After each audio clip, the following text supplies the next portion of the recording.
De volta com o programa Justiça em Ação. Os últimos dados do Departamento Penitenciário mostram que existem no Brasil cerca de 622 mil presos. Isso sem contar os mandados de prisão que ainda não foram cumpridos. As estatísticas apontam uma situação realmente preocupante. Será que essa realidade favorece a chamada ressocialização e a devolução desse detento para a sociedade? E os profissionais que lá militam, como tem encarado essa realidade?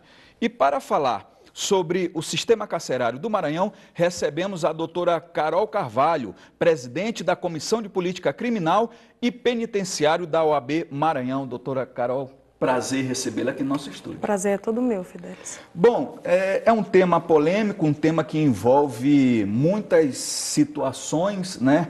Muito sério, que vem se agravando a cada dia no Brasil. E eu queria saber quais são os principais objetivos ou a principal bandeira da comissão que a senhora está à frente. Bom, a comissão foi criada há 1 ano e 3 meses atrás. E ela surgiu a partir da necessidade de se ter uma comissão voltada para o sistema penitenciário, porque quem tomava, a gente pode falar mais ou menos assim, quem tomava conta do sistema penitenciário era a Comissão de Direitos Humanos. E aí daí existe e ainda existe muito preconceito em relação à atuação dos direitos humanos, principalmente dentro das unidades prisionais. Porque normalmente quando se fala em direitos humanos, o que vem à cabeça das pessoas é que é direito dos manos, direito de bandido, e na verdade não é isso. Direitos humanos ele é voltado para toda a sociedade, para todas as minorias, para todas as pessoas que necessitam e que possuem os seus direitos violados. E aí a comissão nasceu a partir desse olhar, a partir de algumas dificuldades experimentadas pelos advogados que chegavam até a OAB e não tinham de forma mais específica a quem recorrer. E aí foi solicitada a criação para o presidente Tiago Dias, prontamente nos atendeu e nos colocou como presidente da comissão. E desde então a gente tem tido uma atuação muito próxima da Secretaria de Administração Penitenciária. Nós temos feito um trabalho muito significativo e a gente costuma dizer que nós somos parceiros. Nós somos realmente parceiros, porque atuamos em conjunto, tanto o judiciário quanto o sistema penitenciário, e a OAB ela tem se voltado de uma forma muito eficaz para tentar diminuir e minimizar as situações dentro do sistema.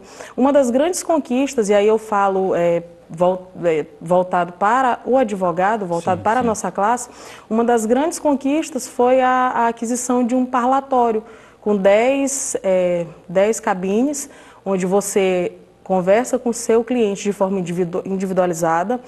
Nós contamos hoje também com a sala da OAB, que nunca existiu antes no sistema penitenciário. Nós temos uma sala com internet, com computador, tem todo um... Para atender o advogado. Exatamente, porque o advogado quando chega no sistema, hoje em dia ele é direcionado para essa sala e fica aguardando que os auxiliares ou os agentes penitenciários tragam seu cliente para que eles possam conversar com seus clientes.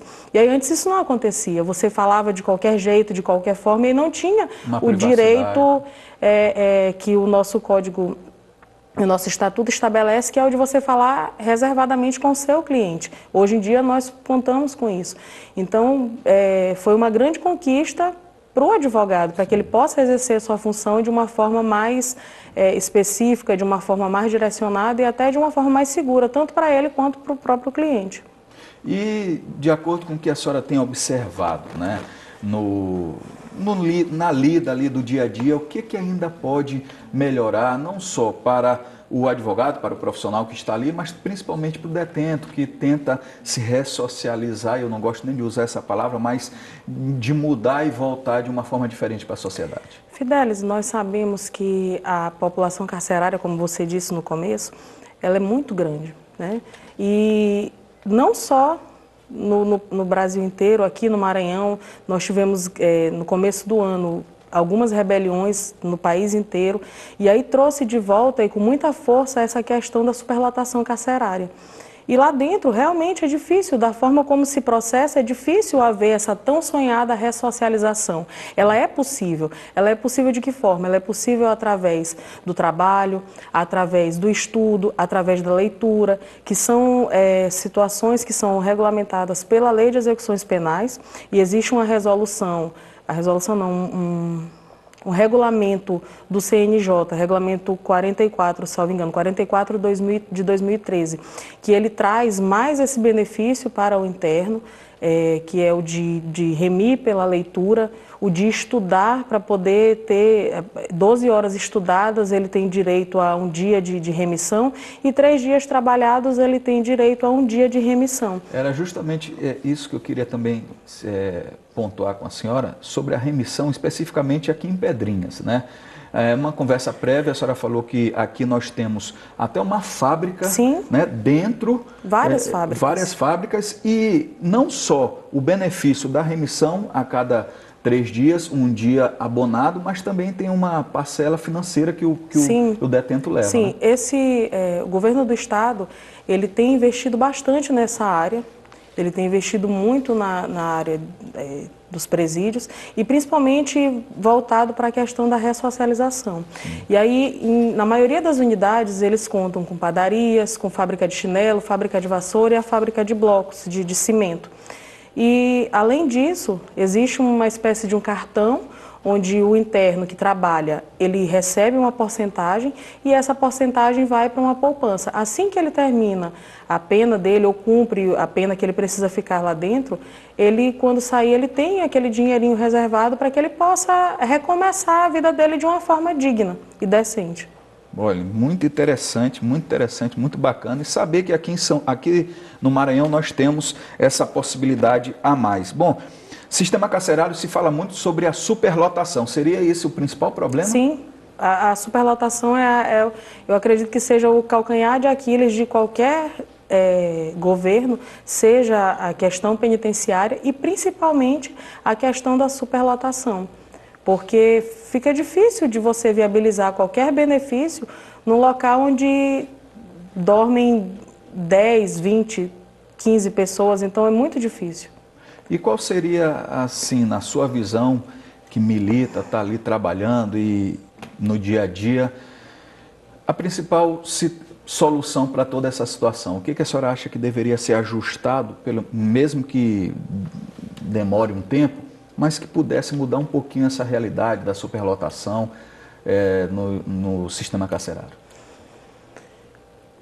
Olha, Fidelis, se eu for te falar a criação de mais presídios, eu vou estar falando errado, porque eu acho que não é esse o ideal de país, ou de cidade, ou de estado que realmente se preocupa com os seus cidadãos. Na verdade, eu acredito que a gente tem que começar a atacar pela base, pela primeira infância, de educação, de orientação, de todas as coisas boas que um cidadão precisa ter para que lá na frente, e principalmente, ele não possa querer se envolver em qualquer coisa que vá levá-lo para dentro de um presídio.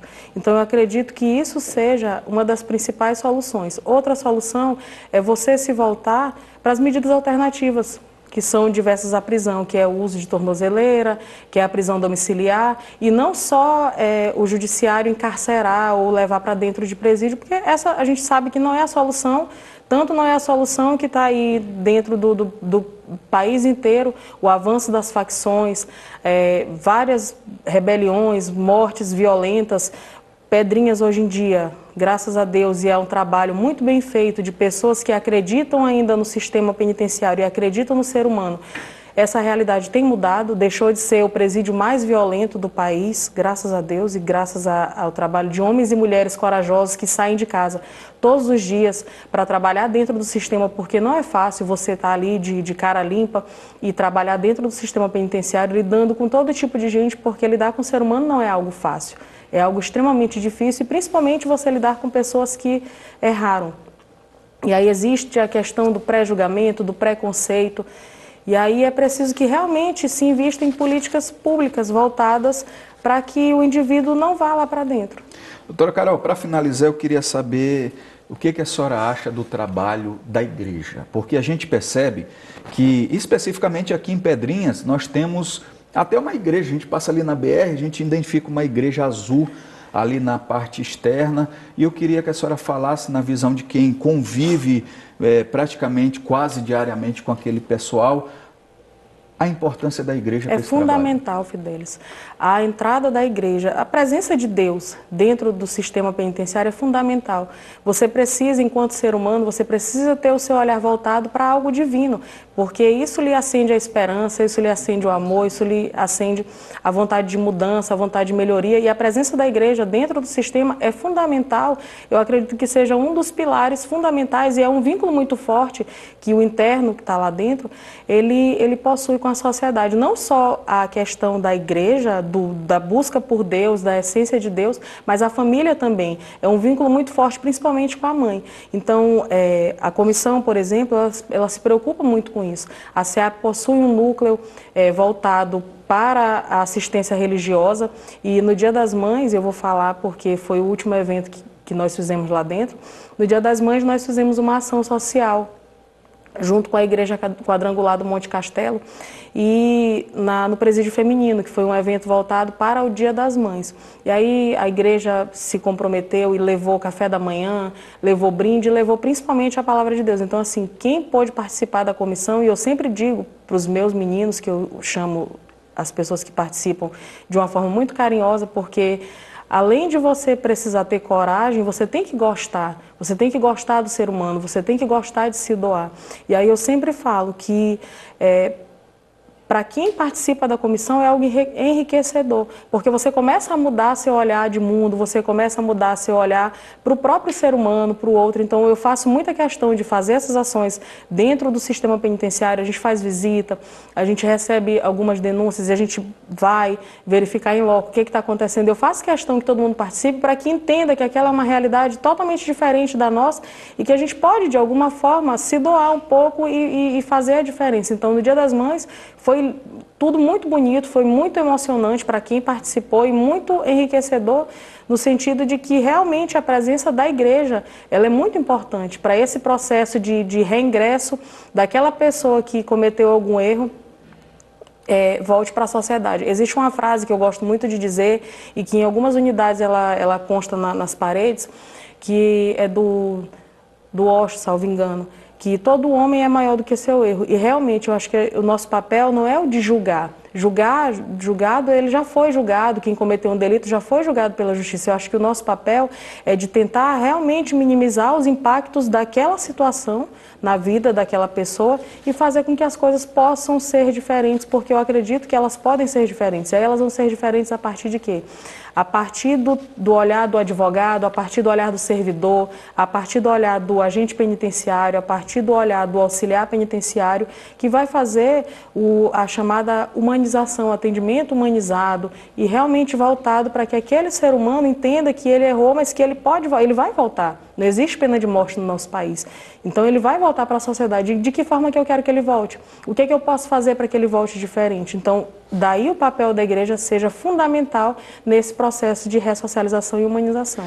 Perfeito. Eu quero parabenizar a doutora Carol Carvalho pelo excelente trabalho com essa comissão que, para mim, é uma das mais importantes por tratar de uma situação tão periclitante que é o sistema carcerário.